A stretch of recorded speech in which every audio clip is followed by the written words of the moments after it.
The indications are that he would first start moving towards Russia and Putin. How popular that will be, I do not know. So Osmond, we had some shocking news the other day. Trump has won the president's election. Now he vowed to flip trade on its head of the world's biggest economy, but will he actually do this? That is one of those interesting questions. The Trump campaign was managed based on 140 character tweets, sound bites, and emotional statements, many of which were completely inconsistent.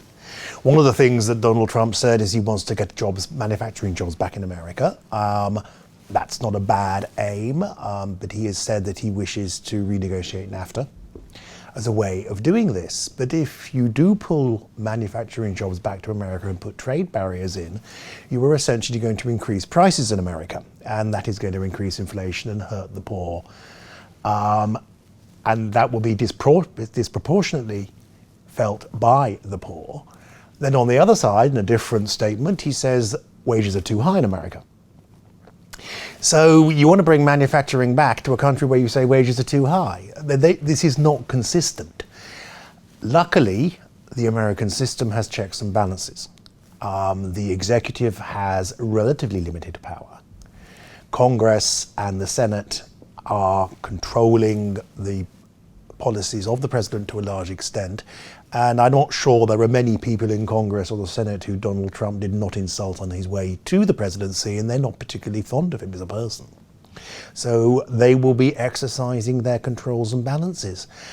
Is NAFTA good for the US economy? Well, trade, since NAFTA was passed in 1994, trade has increased threefold with Mexico and Canada. It has been beneficial by most estimates to the US economy, and to play with that would probably result in impact on some 40 million jobs in the United States, let alone Mexico and Canada.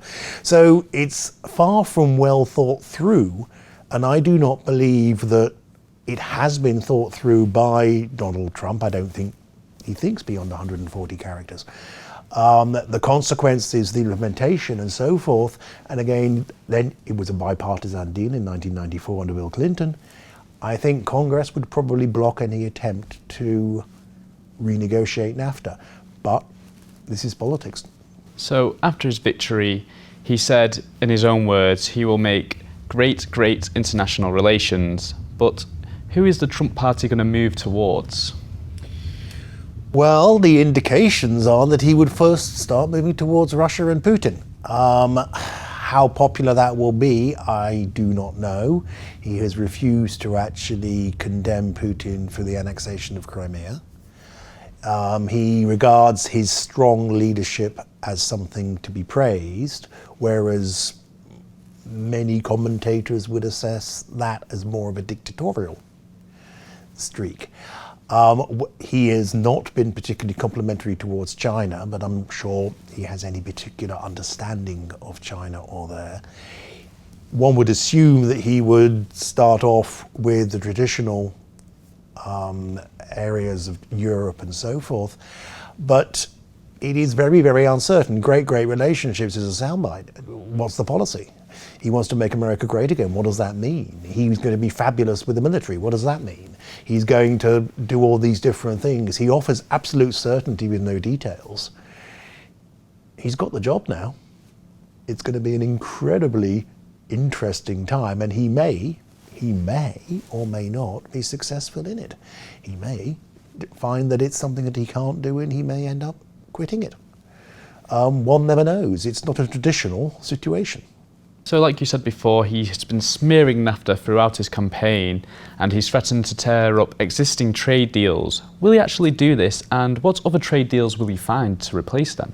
Well, I'm a great supporter of free trade. I think turning up NAFTA would be a huge mistake, and I'm not sure that Congress will allow him to do it. That having been said, the Trans-Pacific Partnership is probably dead in the water at the moment.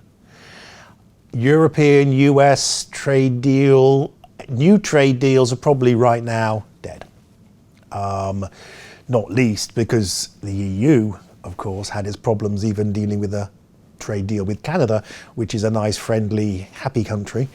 So it wouldn't just be resistance from a Trump presidency, but if you've got resistance again in Europe, that's dead in the water. So I don't see any new trade deals coming quickly. I would hesitate to predict the death of trade deals that currently exist.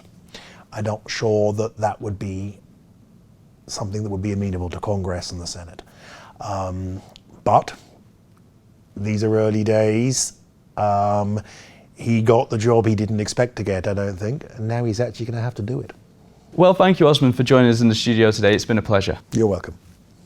And thank you at home for watching. Don't forget to click back for more stories like this. Goodbye for now.